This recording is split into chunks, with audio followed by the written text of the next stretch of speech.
I have been getting a lot of requests on a little bit more detailed setup that I use for my rainbow boas. So today we're going to be transforming this beautiful new custom sized toad ranch enclosure into a bioactive and get it all set up and ready for Ivy, our Columbian rainbow boa. So today's horribly edited video is brought to you on New Year's Day. So Happy New Year. It's been a while. I've been kind of recovering from traveling a ton for work and settling in to being at home again. We also got a new puppy. Oh, magic. So yeah, let's talk a little bit about setting up a bioactive for a Epicrates. Hey husband, what you doing? Hello, I am cracking into one of the, I think, 8 bags of Leca we have to rinse it and make it ready for bioactivating. Bioactivating for who? Who are we doing right now? Ivy? Yeah. Ivy. Ivy, who is a? Ivy is a Columbian rainbow boa. She was our very first ever pet snake. She was. Magic. Are you supervising? That was only half a bag. Magic is a silken windhound, for anyone wondering. She's been with us for about a week and a half and she is awesome. We love her. So while hubby is rinsing off Leca, I'm going to measure out and cut some substrate barrier. This is just screen door mesh from Lowe's. So super simple, super affordable. I'm just gonna cut that to size and get it ready for this behemoth. So these tiles are conveniently 1 foot wide. So her enclosure is 6 feet long, 40 inches high, 30 inches deep. And you want the substrate barrier to be a couple inches longer and wider so you can kind of create a solid substrate barrier between the drainage layer, which is the Leca that Jody is rinsing right now, and the soil. So it's a little over 6 feet. So we're gonna cut one of these, and I can't remember how wide it is. So hold please. All right, so this is just a fit test. Obviously the Leca isn't in the enclosure yet, but this width of netting or screening is, I think, 36 inches, which is perfect because it leaves a few inches on either side widthwise. And then I cut it a little too long, so I might trim a little bit off of this end, but this is essentially what you want, is a little extra to really create a solid barrier for your drainage layer. Speaking of which, Have some Leca. have some Leca. We do rinse our Leca because when you purchase it, it's pretty dusty. So rinsing it just kind of, one, helps resolve some of that dust, as well as immediately add some humidity to your enclosure, which is what you want for a rainbow boa. Yeah, this is a bucket that we've repurposed into being a sieve by just punching some holes in the bottom of it. Hence the very fancy cooler lid underneath it to catch any residual dripping. Ta-da! Sure. Let's see how far this Leca goes.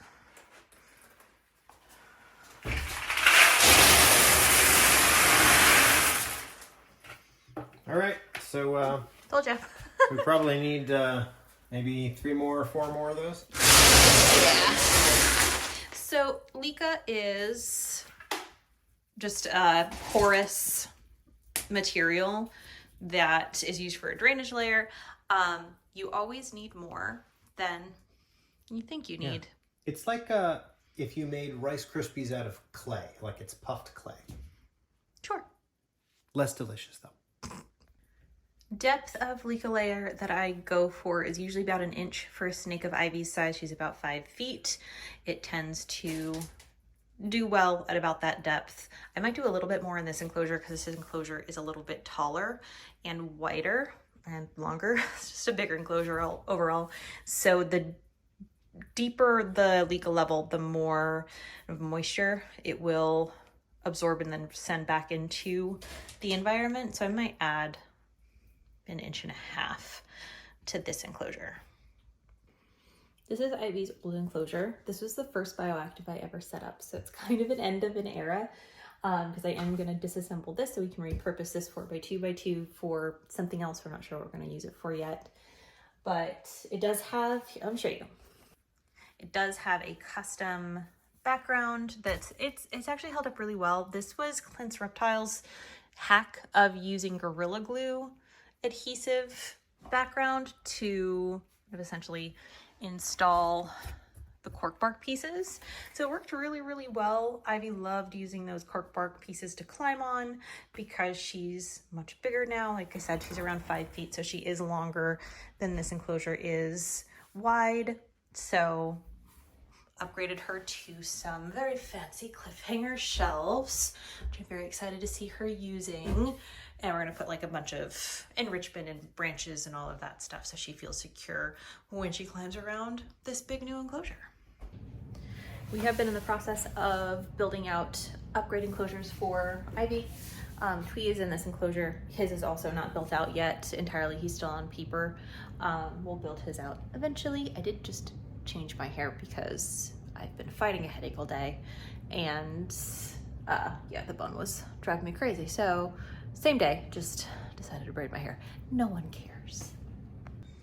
Well, in case you're wondering, this is Twee's old enclosure. He now lives in here. We're actually gonna be putting Iris, our younger Brazilian rainbow boa, in this enclosure once Law's new enclosure, which is over here, is completely built and ready to go. So lots of shuffling around in this new year, but we're really excited because these enclosures should do really nicely for all of the boas' permanent sized enclosures. And the custom size, I reached out to Toad Ranch and asked them for this specific custom size because it reaches, like, look at that. Look at that utilization of space with the pallet jack stands that we build up to the ceiling is like 46 inches, I want to say. So these enclosures, nope, 86 inches. Each of these, nope, 66 inches. There we go. Each of these enclosures are, no, 86 inches. They're 40 inches tall. I don't know how to numbers right now. This utilization of space is just absolutely lovely. I'm trying to get a better view. So very little amount of space on the top there, just so we can utilize this height to the most advantage. So yeah, those 40-inch tall, each one of these enclosures is 40 inches tall, 30 inches deep, 6 feet wide. So it's working out really nicely. And anyone can order a custom size enclosure depending on the size of room that you are working on and the size that you would like to get for your animal. All you need to do is contact Toad Ranch Enclosures, or toadranchcages.com is the website, and reach out to Jared and his team. And they're really great about customizing all different kinds of things, not only size of enclosure, but they will also build you custom sized shelves. So these are their cliffhanger shelves, but they're a little bit deeper and longer than what they have standard that you can find on their website. Again, just contact them and tell them what you want, and they do some amazing custom work. This is bucket number 3. Bucket number 3. We're getting there. This video is not sponsored by Toad Ranch, by the way. We do have an affiliate code, which I will link here, which will get you a discount if you decide you want to purchase a Toad Ranch enclosure. We do get a small percentage of that profit, just to be completely transparent. But yeah, this video is not sponsored. We just really, really love Toad Ranch. We've been working with them from the get-go. Ivy was our first snake. She went into that Toad Ranch bioactive shortly after I got her. So it's just, they hold up so well, especially if you want to keep bioactive. They work wonderfully for that, and the aesthetic is just lovely. All right, this is, I think, 2 18-pound bags of Lika. There's a little bit of empty space right there because I'm going to repurpose the Lika that's already in Ivy's enclosure, her old enclosure. So let me show you how I manage that. So her remaining Lika from her old enclosure is obviously underneath all of the remaining soil or substrate in her old enclosure. So my plan, I've already got some of the substrate into this bucket. We're going to transfer this substrate into this half of her enclosure to empty it out and then I'm going to transfer the remaining leca to that side. I hope that made sense. Now I am using her old substrate and mixing it in with some new fresh substrate. That was loud. And the reason for that is, one, this is well established, well balanced substrate. There's some isopods and springtails already established in the substrate, so I want to transfer that to her new enclosure. It also smells familiar to her, so it will help kind of reduce the stress of moving from this smaller enclosure that she's been living in basically her entire life to a new, much larger enclosure. So that usually will help them settle in a little bit faster. All right, so transferred that dirt, well, it's not exploring, transferred that dirt to here. That's all of her previous enclosure substrate.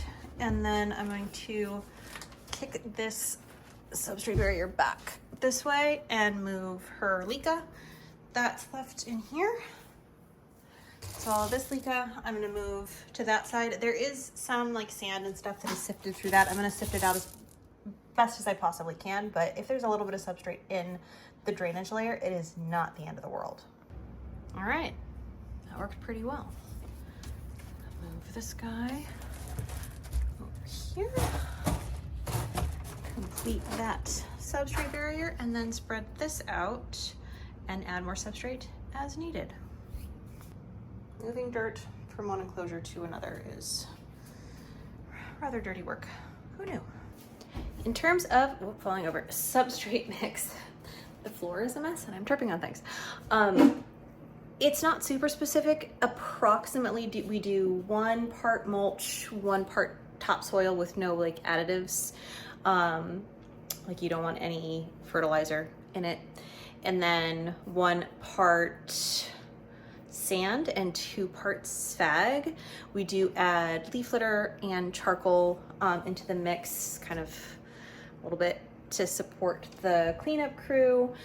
So it's not like, I don't measure it. I used to. I don't anymore because it's a lot to measure. So I kind of eyeball it, but that's roughly 1 to 1 to 1 to 2 ratio of mulch, topsoil, sand, and sphagnum moss.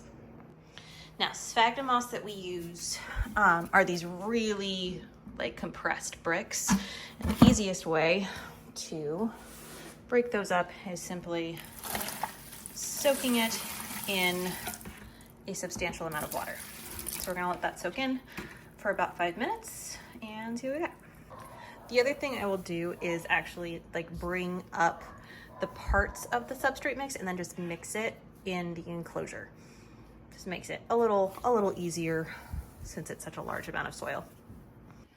Brought you out to our very dirty garage to show you a little bit more detail. So hardwood mulch is the kind of mulch that you want. Make sure it's undyed. This is the brand of topsoil that we use.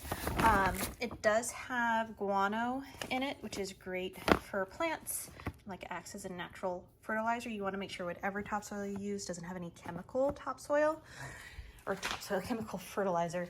And then for the sand, it's just like play sand. So super simple, and that's it. So that's how much that flat little piece of sphagnum moss expanded. Using warm or hot water also helps to expand it faster. So yeah, little tip. But yeah, look how much that tiny little brick yielded. Crazy. All right, that is all the substrate mixed up. I like this mix. It makes it nice and fluffy while still retaining moisture. So now the fun part, we get to make it all pretty with plants. I mean, it's already pretty, but we're gonna make it a little bit more gussied up with some plants. I am going to recycle some of her plants, actually all of her plants from her old enclosure. So we'll start with those, and I'm also going to incorporate some other plants as well. All right, all set up. I do want to add some more sticks, but I'm pretty darn happy with this.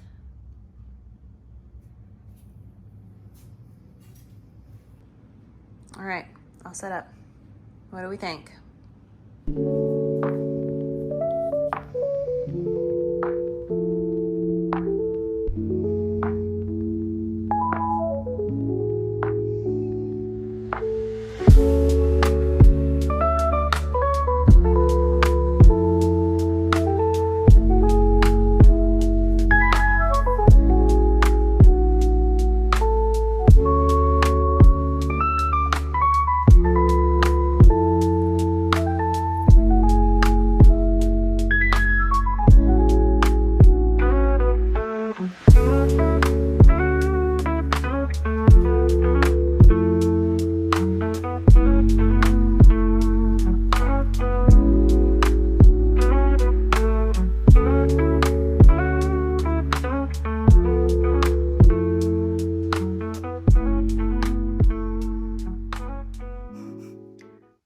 reasons that I got Ivy a taller enclosure is Columbian rainbow boas are kind of known for being more terrestrial, but she actually loves to climb. She's actually in shed right now, so she's being a little bit more like wants to go hide than usual. But I've noticed, especially as she's gotten bigger, she really will utilize height and loves to climb.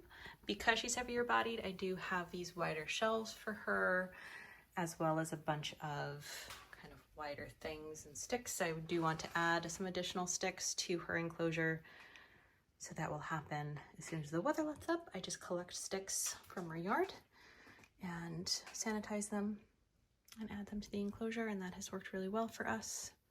But yeah, really excited to see how she utilizes this space, especially when she's out of shed. Super, super happy with this.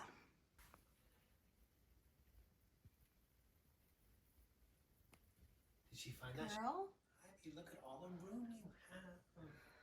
what do you think? Where did cute face go? Sweet. Hi, what you doing? What you think, cutie pie?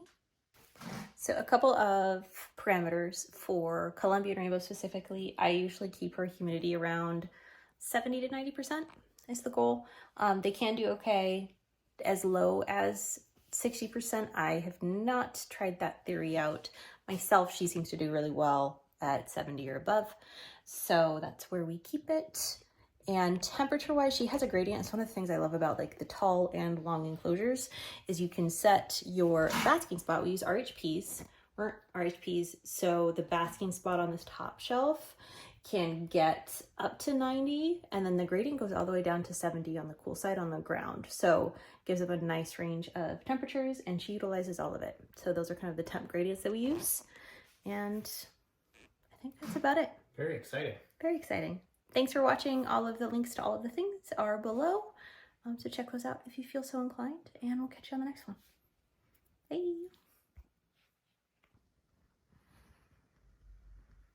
Already found her water. Good job.